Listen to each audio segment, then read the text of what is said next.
It's green, it's leafy, and it's the star crop of Zavala County. For almost 100 years, this area has been the largest spinach growing region in Texas. Ed Ritchie's family has been part of that history since the early 20s. We grow spinach in 3 towns here in Zavala County: Crystal City, Batesville, and La Prairie. My grandfather started this spinach production in 1924. My father and myself, along with brothers and cousins, have continued the legacy for all this time. There are well over 100 different varieties of spinach. This third-generation farmer grows about 8, which can basically be put in 2 categories. The Savoy spinach is the backbone of his farm, what his family has been growing since the early 20th century. This crinkly leaf spinach is primarily used for cooking. In the last several years, they have also started growing flat leaf or baby spinach, which is what you'll find in salad bars across the country. We'll stagger our plantings on a weekly basis, so we'll always have product throughout the growing season. On our baby spinach, anything planted early in October will take 35 to 40 days to harvest.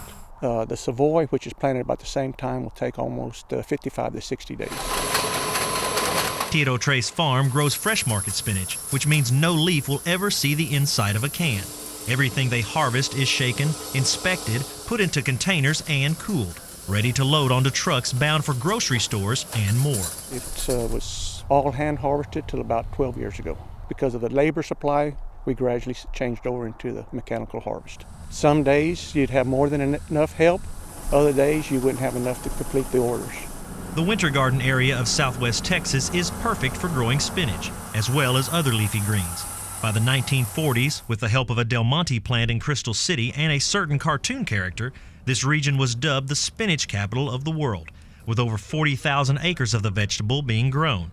Now there are only about 3,500 acres left and only 14 growers. Still, Texas ranks number 4 in spinach grown in the U.S., but more challenges lay ahead. I think the biggest challenge that we're facing now is a water supply, irrigation supply.